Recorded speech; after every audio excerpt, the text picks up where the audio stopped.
Tonight on 7 News Tasmania, pressure builds on the health system with impending industrial action threatening to push hospitals to breaking point.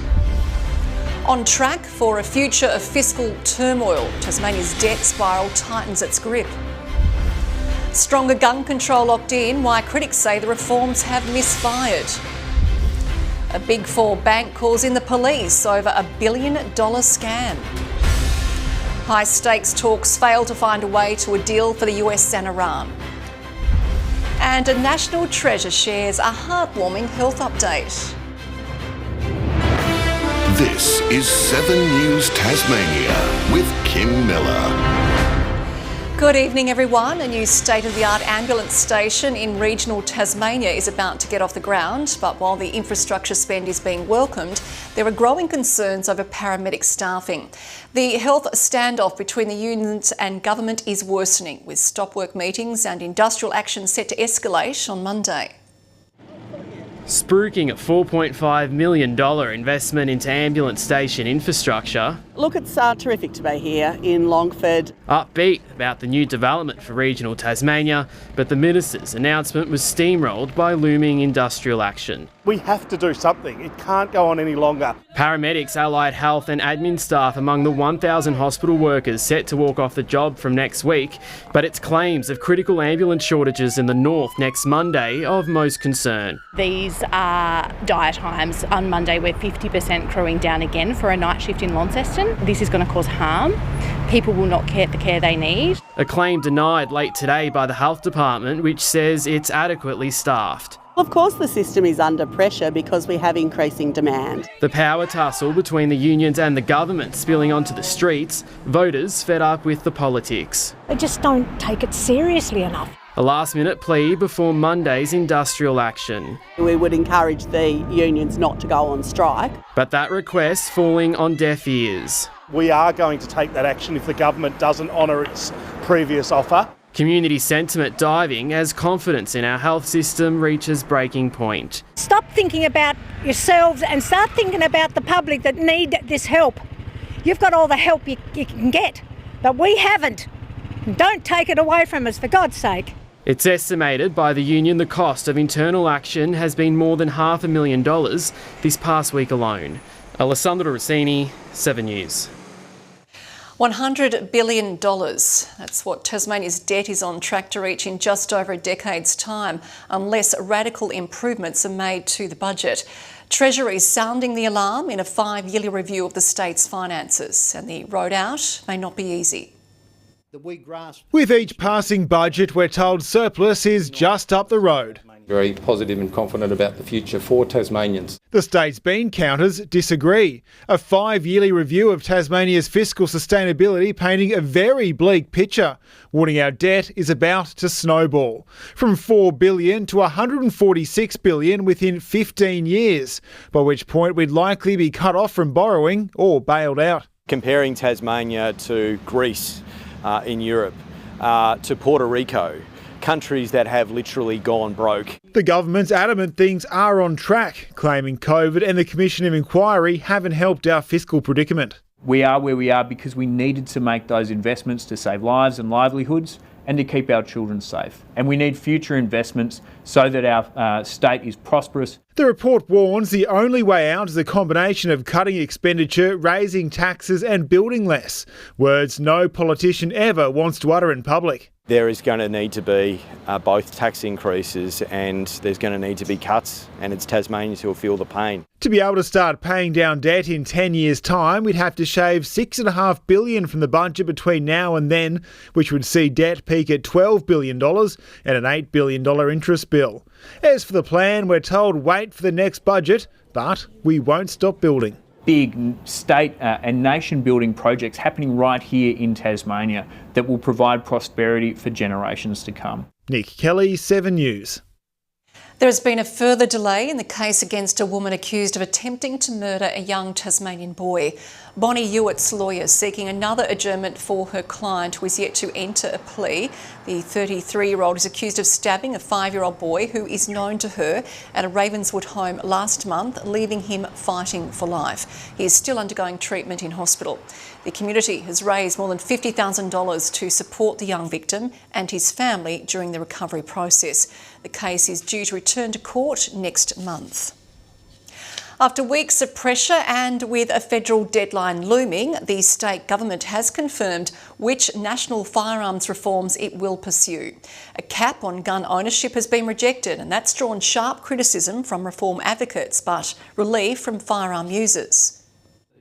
With gun control high on the agenda, Tom Banks and his grandson Jaden's business is bracing for recoil. It's going to hurt a little bit first off. It's already happening now, so it has quietened down. Despite that, the pair believe the state government has struck the right balance on the national firearms reforms. Hopefully that they stick to what they're proposing, because we can see that it is going to be an advantage to everybody in the long run. But not everyone agrees. These reforms do not go far enough. A cap on the number of guns individuals can own has been rejected, triggering backlash from those pushing for tighter controls. We think that's a retrograde step. Caps wouldn't have prevented the attack in Bondi. The caps, a key measure agreed to by National Cabinet in December. The Tasmanian government did sign up to what was agreed at National Cabinet, and it should do what it said it would do. The proposed firearm buyback scheme would see reclassified guns bought back for 1.5 times their value,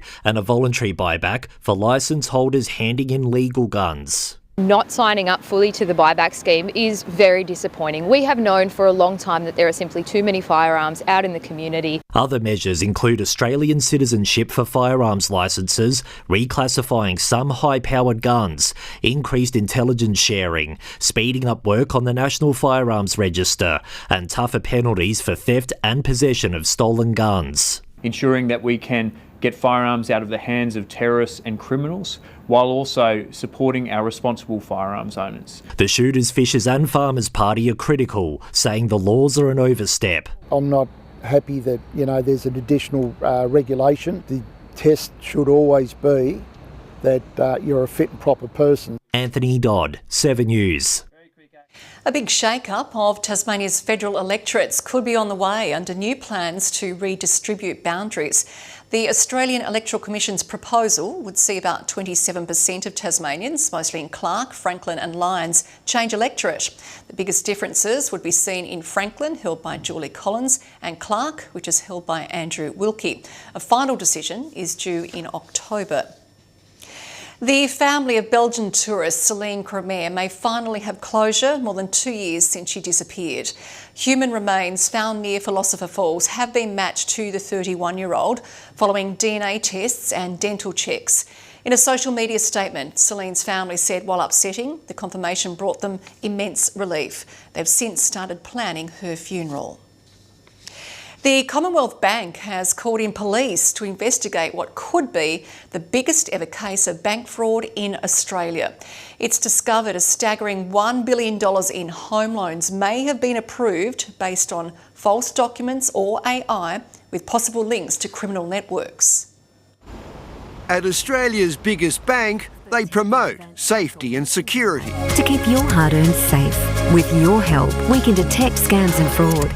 But now, big questions over some CommBank home loans. This is something that I think will ride them for at least the next 12 months. It's going to be a point of public embarrassment. The CBA calling in police after discovering $1 billion in mortgages may have been obtained fraudulently. They've used AI to help them generate false bank statements, income statements, pay slips and the like. That's the dangerous part. It used to be you had to be sophisticated. Now there are free tools that you can use, anyone can use. Last year, NAB was allegedly defrauded of $150 million in mortgages by a criminal syndicate. It prompted CommBank to review its own books. What has happened, what is the solution, whether they'll be able to sell those houses and what the exposure really is for the bank. There's no comment from the Commonwealth today, but AI experts say after this, it and other banks will need to be more vigilant and that may mean frustration for customers. To hold out deep fakes, greater verification and tighter approval processes. It's going to be, a bit more painful for you to access your money. Chris Marr, 7 News. The world is being warned the risk of war is rising, with talks between the US and Iran failing to broker a deal. Donald Trump now faces a critical moment as he considers whether to strike Tehran, and if so, when. Off the Greek island of Crete, the USS Gerald R. Ford sets sail, America's biggest, most advanced aircraft carrier, now within striking range of Iran. As satellite images showed its sister carrier group, the USS Abraham Lincoln, off Oman, positioned for war.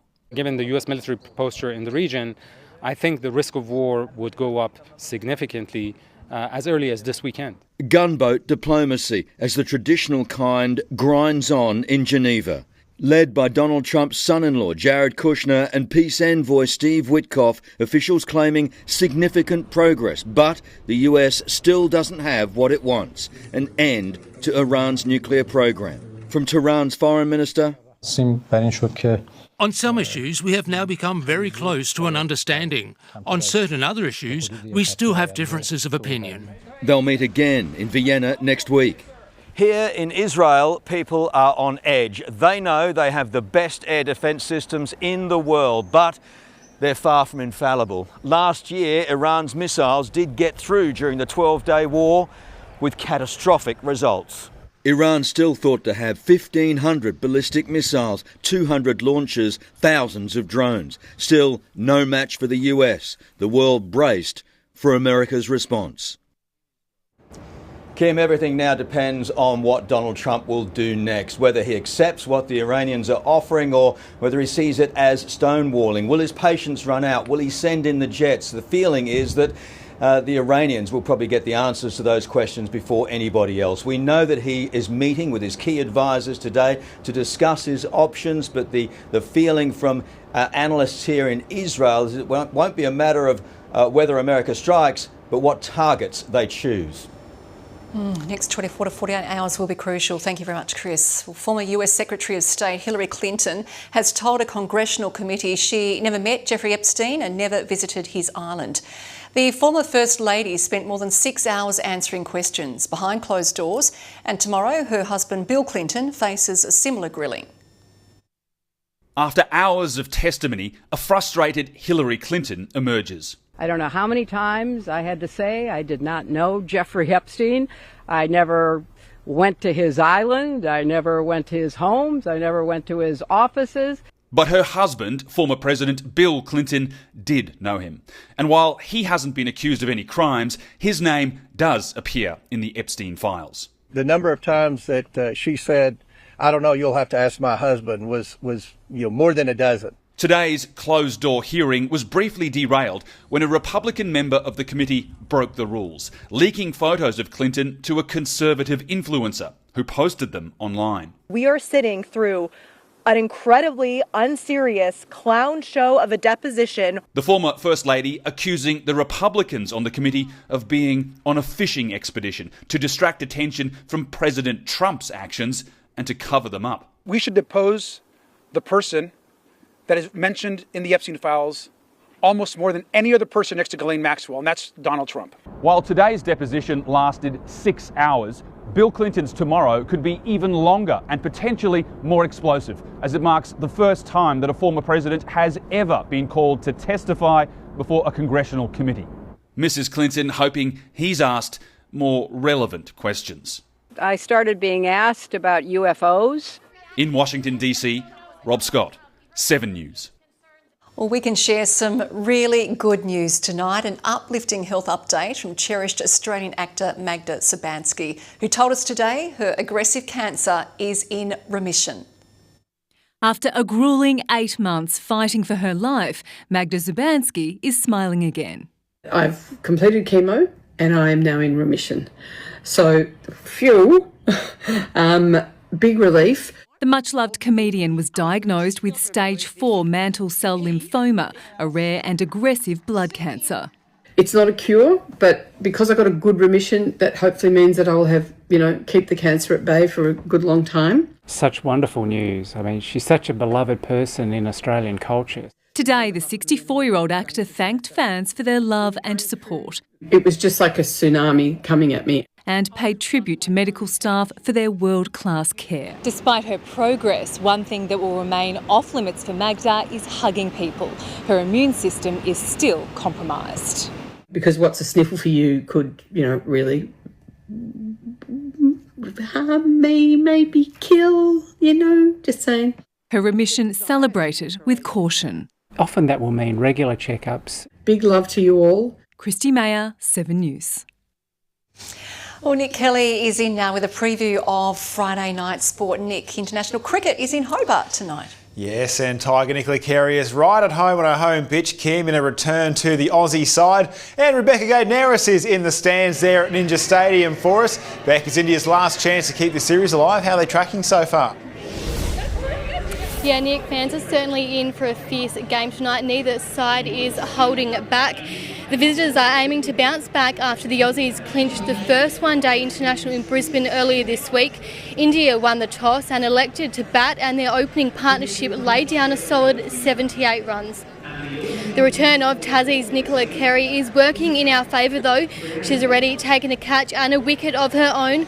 The all-rounder will want to make an impact in front of a home crowd as she marks her 24th ODI appearance after turning down an Aussie contract a few seasons ago. India's winnings just wrapped up. They've set a target of 252 for Australia. But Nick, we'll have to wait and see if Australia can hand India their second ODI loss. But we'll have the full details a little later in sport. Yeah, thank you very much, Beck. We certainly will. Also ahead tonight, the Demons and Tigers were on the ground for just 2 minutes in a practice match before they had to leave the field. We'll explain why shortly. And some hometown heroes prepared to ignite as the Hobart Track Classic returns after a decade hiatus. And all that a little later, Kim. OK, thanks, Nick. We will catch you then. But before that, a sunset sightseeing tour has ended with a rescue operation for a teenage daredevil. We'll have that story next. Also ahead, Susan Lee formally steps away from Parliament. And all aboard for a good cause, the charity regatta setting sail and raising funds.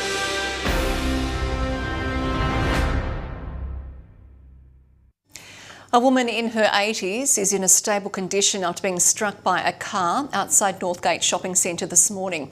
Emergency services attended the scene around 11 o'clock. The woman was transported to the Royal Hobart Hospital for treatment. Her injuries are believed to be non-life-threatening. 9 childcare centres across Australia could soon have their funding stripped for not meeting basic safety standards. They're among more than 60 centres which had conditions placed on them back in August for not being up to scratch. The Minister says he won't name and shame the 9 services for the time being. Parents were required to be notified by all of these centres when we put conditions on them 6 months ago. One centre has also been closed. A daredevil teenager has been rescued from a high-rise crane in an affluent Melbourne suburb. The 17-year-old says he was just trying to take pictures of the skyline when he got stuck 30 metres up. Taking his photography to new heights, 17-year-old Jason learned the hard way. Sometimes it's better to stay grounded. I've learnt my lesson, definitely. The teenager who climbed this 30-metre tall crane felt it was too unsafe to come back down. A passerby alerted authorities around 8 p.m, which sparked a high-angle rescue mission. It was an absolute light show down here. With an unusable phone, Jason threw down handwritten notes from his school bag to let rescuers know he was okay. My voice isn't very loud, so I passed notes down of explaining what happened. My shoes were wet and waiting for it to dry, so it's safe for me to come down. They were just talking to him like, you won't be in trouble, mate, and all that sort of thing. We just sort of sat out the back watching it all unfold. It took about 2.5 hours to get Jason back on solid ground to his waiting father. He was like, climb down when you're ready, own up for the situation, which I was planning on going, but didn't expect it to escalate that much. Despite the significant resources used to bring Jason to safety, police say there is no suggestion of charges. A sigh of relief for the teenager who says he'll think twice in the future. it's highly dangerous and the chances are you will get charged. I just got very lucky. Sarah Jones, 7 News. It's official. Susan Lee's time in federal parliament is over. Dumped as Liberal leader just a fortnight ago, her resignation today sets in motion a by-election that's crucial for more than just the Liberal Party. Susan Lee, at home, a grandmother, a world away from the party room that dumped its first female leader. She says she's not coming back for next week's sitting and notes the electorate she now leaves, Farrer, has been held without exception by the Liberal Party and the National Party. Her likely point? New leader Angus Taylor has no excuse if the Liberals lose it. The Farrer by-election is going to be very, very tough. Already fighting to take the seat north of the Murray. We are not a safe seat anymore, and this is our time to make change. A popular independent, One Nation riding a polling surge, and coalition partner the Nationals. For now, Angus Taylor is focused on the ISIS brides and their children wanting to come home from Syria. Where are these people going to live? Where are they going to go to school? Who are they going to be neighbours to? Today, the opposition leader was directly critical of the Sydney doctor trying to repatriate the group. Jamal Rifi told 7 News security agencies are better placed than he is to know what threat the ISIS brides pose. They have much more information about them than what I do. Some are more hard lines than the others. It is extraordinary that someone would be seeking to repatriate these people without understanding the extent of the radicalisation. Tim Lester, 7 News. Arizona police are investigating new video of a car seen near Nancy Guthrie's house in Tucson. The suspect vehicle was caught on a door camera 4 kilometres away on the night the mother of TV host Savannah Guthrie was abducted. Federal investigators are handing back the home to the family as they pull through up to 10,000 hours of video. It's been almost 4 weeks since the 84-year-old was kidnapped. Prince Harry and Meghan Markle have spent time with recovering addicts during a visit to a rehab centre at Jordan in the Middle East.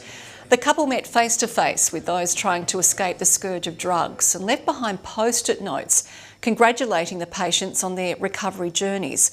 Later, the couple toured a hospital, talking to staff and spending time with a group of young cancer patients.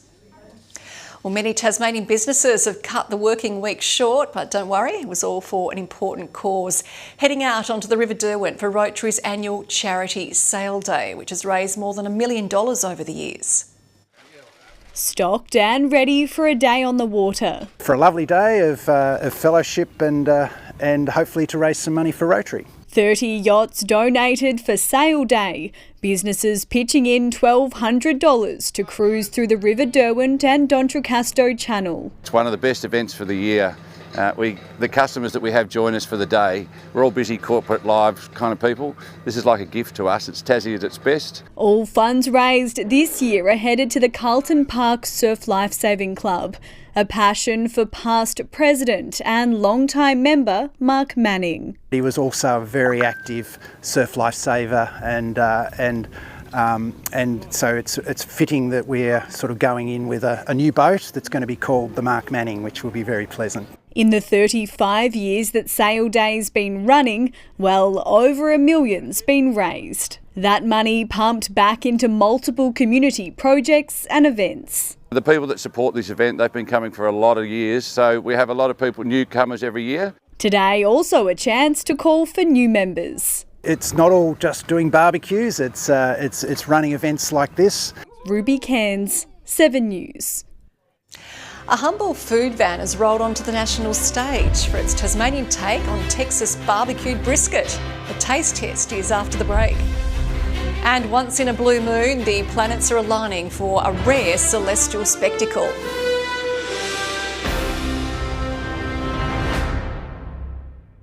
Making headlines this Friday night, a new paramedic centre on the way for Longford, while looming industrial action darkens the horizon.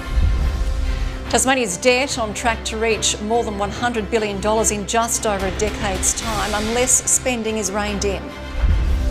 Stronger gun control laws are locked in, but critics say they don't go far enough. And comedy queen Magda Szubanski reveals she's now in remission after fighting a rare cancer.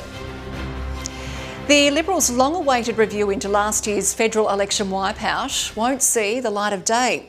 The autopsy into their worst results since World War II will now be suppressed. Senior Liberals Prue Garwood and Nick Minchin were commissioned to lead the probe into what went so wrong. The party's federal executive confirmed today it would break with past practice and keep the review secret. From humble food vans to some of our most well-known fine dining haunts, local eateries have landed in a highly sought-after national list. 15 Tasmanian plates ranking in the country's top 100 dishes for 2026, each with their own unique flavour. A love of backyard barbecue bringing a taste of Texas to Tassie. Started with an idea, and after a trip to Texas I decided that there wasn't much barbecue in Launceston or Tasmania, and so I thought, why not, let's have a shot. A chance that's paid off. Hall's Barbecue's smoked brisket making an exclusive list. Named in Australia's 100 delicious dishes foodies have to try. Never thought that this kind of thing would happen. I love what I do and I put lots of time into it, but never thought that I'd be like top 100 of the whole country. Firing up a growing love affair with barbecue, demand for his product keeps soaring. Each week the business just grows and grows and the appreciation for barbecue grows. From Texan flavours to uniquely Tasmania, Havila is among the 15 local dishes on the list, not for its wine this time, instead for its wallaby skewers. The simplicity of it, wallaby being on a menu and just the flavours. Hailing its unique allure for its popularity. Definitely to try something new. Just showcases the wallaby itself, being a great Tasmanian product. The national recognition showing everyone wants a taste of Tassie. I think it just shows that, you can do anything, even if you're a small business. It's been a hell of a journey so far, so let's just see what happens. Victoria Risto, 7 News.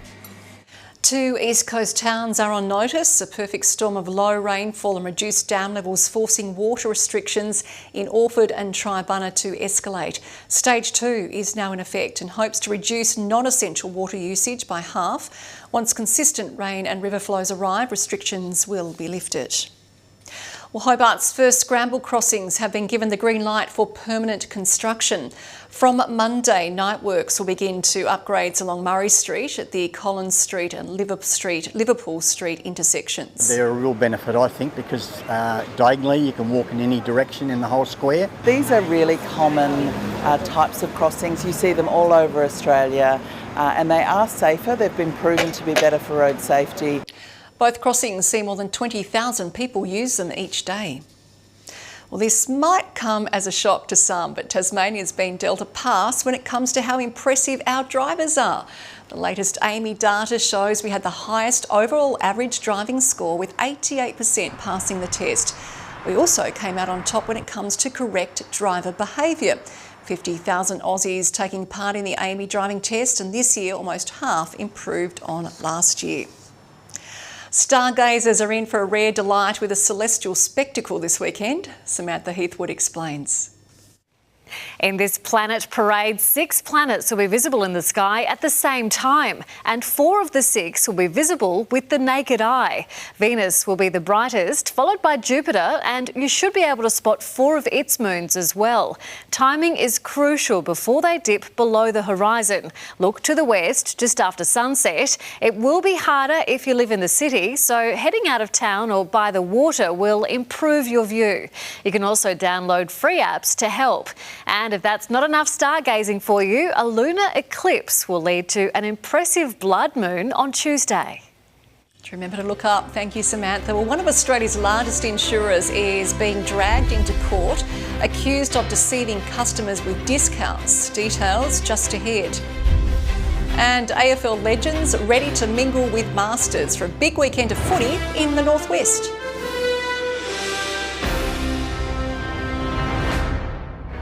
This summer, you're never far away from the news with the 7 News app. Download it now to be notified on the news that matters as it happens. Download the 7 News app now. One of Australia's biggest insurers is being sued over claims it misled tens of thousands of customers. ASIC says Budget Direct advertised big discounts but left many out of pocket. Budget Direct prides itself on investigating the best deal for its customers. The suspense is chilling me. But it's this online discount promising up to 30% off car, house and travel insurance that's landed them in hot water. The corporate regulator claims 39,000 customers never saw those savings due to a technical error that wasn't fixed. A customer could lose the promised discount for something as simple as changing their payment frequency. ASIC is now taking the insurer to court, claiming it withheld $3.3 million in savings. Now, we know that insurance is becoming increasingly unaffordable for many Australians, and that when people are choosing their insurance, discounts matter. In a statement to 7 News, Budget Direct apologises, saying it's invested more than $70 million in improvements to its systems and processes. ASIC claims the company knew about the problem as far back as 2016, but they did nothing about it. They didn't even tell their customers. Consumer groups warn tougher penalties are required to hold insurers to account. Consumers are right to lose a bit of faith in the insurance industry based on this kind of widespread misconduct. ASIC says the case forms part of a wider crackdown on misleading pricing. A message to the industry is simple: you are on notice. Someone's in for a surprise. Jonathan Edwards, 7 News. Let's take a look at the day's business and finance news, brought to you by MCMF Investment and Lending. And the Australian stock market has finished Friday at a 52-week high, despite volatile trading throughout the day. The ASX 200 index rose 23 points. A short time ago, the Australian dollar was trading just over 71 US cents and $1.18 New Zealand. And the humble $1 coin is getting a subtle update. A limited edition version of the coin is marking 6 decades of decimal currency. Eagle-eyed enthusiasts might notice a 6th kangaroo added to the 5 on the original design. Somewhere a collector will already be searching for one. Somewhere else, someone will unknowingly spin one on a sausage roll. The new Mob of Roos design will enter circulation but will only be minted this year. From magnetic bands to electric fields and bite-resistant wetsuits, there are dozens of products claiming to prevent shark attacks. But with no Australian safety standard, it can be hard to tell what actually works and what's just clever marketing.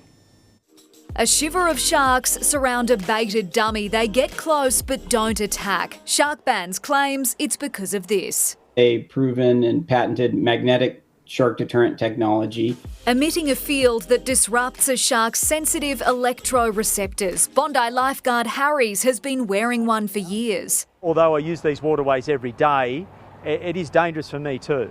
It's about putting controls that are defensible in place to help people. But experts have their doubts. Any small wearable magnet is going to create only a very small magnetic field. That's just physics. Just like any other safety device, there are limits to the technology. Like when a great white attacks, there's virtually nothing to stop it. A bite-resistant wetsuit could help reduce injury. It's clearly superior in terms of its bite resistance to normal neoprene. There are more than a dozen deterrents on the market, but not all have been independently scientifically proven, making it hard to know what to trust. WA offers a rebate for products that work and has a website where you can check. And we're talking to them about those rebates extending to wetsuits, and we would love to see that on the east coast of Australia as well. What does work are several of the electric deterrents, but no matter what is used, that risk will never be zero. Georgia Holland, 7 News. There'll be a clash of the Titans in Penguin this weekend as local and interstate footy talent gear up for a Masters showdown. Tasmania has snared some WA players as we prepare to take on a visiting Victoria squad. Getting footy veterans back in the game. Hundreds of players descending on Penguin for the inaugural Heath Lovett Cup. Anybody over 35, we're trying to get to this space so they can come and enjoy the friendship and mateship again of football. Local talent gearing up for a best of 5 against Victoria's country squads tomorrow. They're claimed to be friendly matches, but with silverware on the table, old rivalries are looming large. I've got no doubt that both teams, once they've crossed that white line, that that they'll make sure they have a crack, and there's plenty of pride on the line. Tassie is hoping it will have the edge after boosting its ranks with some mainland masters. Western Australian players jumping at the chance to trade Guernseys for the weekend. It's good to actually match up with someone from Tassie instead of them coming at you like a freight train. With mates on both sides, these contenders had a difficult choice to make. But winning in front of a home crowd will make lifting the trophy all the sweeter. There's a bit of pride for Tasmania and there's a cup up for grab that we'd like to keep in the state. While securing bragging rights is a top priority, the event is aiming higher, directing proceeds to suicide prevention for servicemen and women as stars challenge the belief that there's an age limit on playing footy. They've got lots of experience and often wise heads can beat young legs, so we'll see how we go tomorrow. Hopefully it's a good game and Tassie come out on top. Aaron Smith, 7 News. Well, Nick is back with sport. Nick, the Hobart Track Classic is back. Yeah, sure is, Kim. And a few local hopes are gearing up. Also tonight, Bailey Smith back on the track, pushing his case to feature an opening round. And the Aussies chasing down a respectable target at the Women's ODI at Ninja Stadium.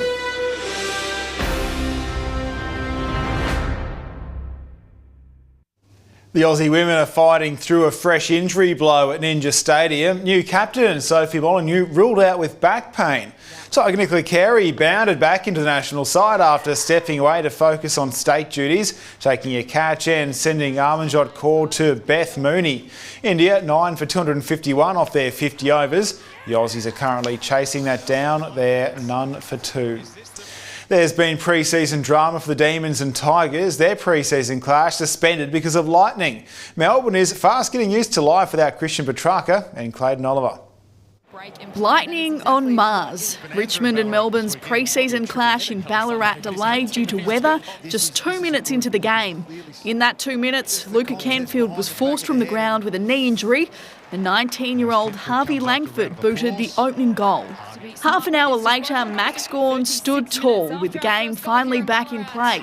Maurice Rioli got the ball rolling for the Tigers. Rioli got it and goaled it. But Melbourne had the momentum with 7 goals in the first quarter. Windsor was perfect, and now Laurie with the finish.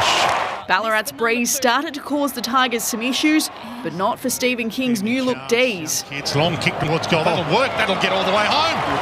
Can you believe that? Jacob Van Rooyen with 2 impressive goals in a row.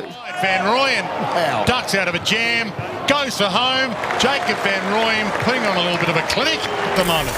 A miscommunication from Melbourne resulted in this Tigers goal. The Demons up by 37 points at half-time. Tom Lynch, the first to strike in the third quarter. Now picked up by Lynch, who gets around Gawn, sends it towards goal. The breeze catches it and sends it through the big sticks. And there was so much to like for D's fans. He goes to his cousin, Latrell, who can mark. Play on. The Pickets combine for a highlight here at Ballarat. Until lightning again forced the players off the ground and officials called off the game midway through the third quarter. Kate Massey, 7 News. Geelong is quietly confident Jeremy Cameron and Bailey Smith will be fit to face the Suns in their season opener next week, while one young defender heads into 2026 with a chip on his shoulder.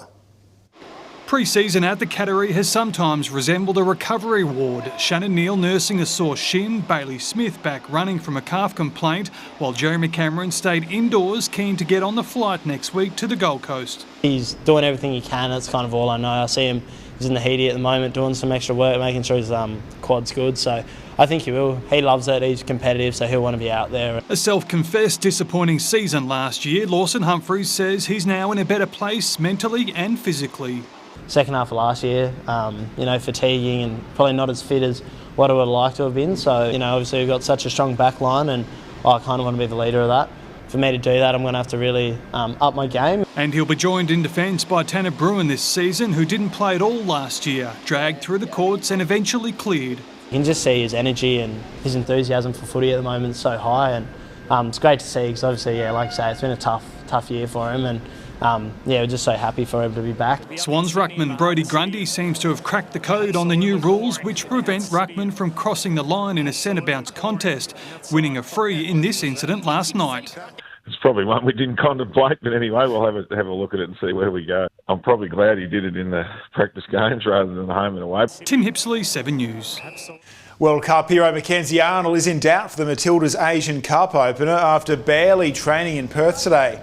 The Aussies may have to rely on a third-choice keeper against the Philippines on Sunday, with incumbent Tegan Micah also out of the tournament. I'm not too sure, to be honest. I've just been focusing on myself and, on the players that are out on the pitch. Chloe Lincoln and Jada Wyman are the other keepers in the squad, sharing 3 caps between them. We're guaranteed an all-Aussie men's final at the Burnie International. Now the semis are locked in. Last year's runner-up Omar Jasika overcoming an early scare to knock Kiwi Ajit Rai out of the quarter-final. He'll face Lee Chu, who beat Pavle Markinov in straight sets this evening. There's more of a mixed bag in the women's. Aussie Elena Majkic had to fight past Japan's Sakaya Ishii to book a spot in the semi against Lizette Cabrera, who easily beat Finland's Anastasia Kulikova. Indian Video Chowdhury faces Japan's Mio Mishika in the other semi. And after a 10-year hiatus, the Hobart Track Classic is making its return tomorrow night. Some of Australia's biggest names will descend on the domain, but it'll be 2 hometown heroes leading the charge. Jack Hale's record-breaking 100-metre run in 2014 placed him on top of the world. The then 16-year-old Tasmanian schoolboy became the fastest kid in Australian history when he clocked 10.44 seconds.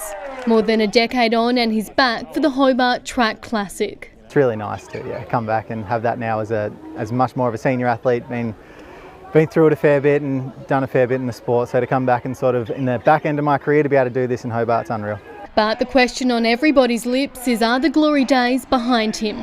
Tomorrow he'll come face to face with fellow Tasmanian and 2024 Paris Olympian Jacob Despard.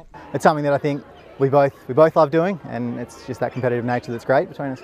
The 100-metre showdown reigniting a long-running rivalry. But he's confident his fastest is still ahead of him. Each race is different. We're probably 20-1 over the last 2 years on his favour, so if I can turn the tables a little bit towards me, that'd be great. The stakes are even higher with Commonwealth Games selection on the line. In August of this year, and athletes want to post times to be able to qualify. We've got 18 Olympians competing tomorrow night. That's an unprecedented number. Young gun Arielle Cannell has her eyes on a spot in the World Junior Championships in the US later this year. I'm feeling pretty good.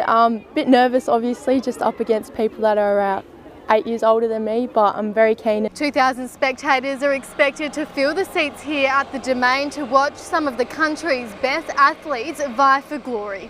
Rebecca Gaidaneris, 7 News. And that's your Friday night sport, Kim. Okay, thanks, Nick.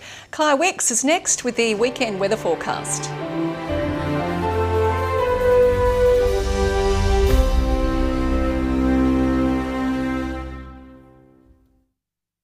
Good evening. 26 was our high today, recorded in Launceston and also Ouse. The low, not even a single digit. Across the state today, 24 at Friendly Beaches and Huonville, Hobart 23, the Bass Strait Islands, Devonport and Stornall 22, 21 in Smithton, Burnie and St Helens, and 17 in Laiwini. Now today's satellite image shows a little cloud, more so to the northeast, but those clouds delivered no showers. Now tomorrow, a high just off the Tasman Sea will extend over the state and the eastern seaboard as a tropical low lies across the Territory and the South Australian border, bringing plenty of rain there. Storms galore across the country for the last day of summer. Cairns, Broome and Alice Springs all 33, 29 in Sydney with a few showers there. Partly cloudy in Perth 26 and a cloudy day in Canberra 25 the maximum. East northeasterly winds 15 to 25 knots, increasing further to 30 knots about the northwest. Southwesterly swells at 1 to 2 metres. Now a strong wind warning has been issued for the far northwest coast and also the southwest. Partly cloudy skies all round in the south tomorrow. Huonville and Geeston 26, Campania, Hobart, Bushy Park and Dover 25, 24 in Kingston, 22 for Port Arthur on the Tasman Peninsula. Similar conditions in the north and east. Launceston 26 degrees, 23 and cloudy on Flinders Island, 23 also in Dover. Some light showers in St Helens with 22 the top. Now to the west we go. Winds picking up in Smithton and Marrawar tomorrow. A sunny day though in Strawn 25, 23 in Burnie, Devonport and Lake St Clair 22, Waratah 19 degrees. Morning Valley fog remains on Sunday as we welcome the first day of autumn, followed by showers about the northwest and the east, extending to the north and west later. We see incoming heavy rain here on Monday with a chance of possible thunderstorms throughout, but that will spare the north of the state. And on Tuesday, showers will contract from the west throughout the day. Showers continue consecutively in Launceston and Hobart, but that should settle by Thursday. Mirrored conditions in Devonport and Burnie. You'll certainly need your gumboots on Monday. Hobart and Devonport 20 degrees right now, 21 in Launceston and 18 in Burnie. Now Tassie is set to celebrate the last day of summer, Kim, from the Kiah Garlic Festival to the Exeter Show, Drift Leagues at Symonds Plains and the Holy Festival of Colours celebrating our Indian community. A very busy weekend ahead. It is a great time of year for community events. Thank you, Kiah. That wraps up our Friday night news bulletin. Fresh from a holiday, Michael Maney will be joining you over the weekend. I'll see you again Monday. Good night.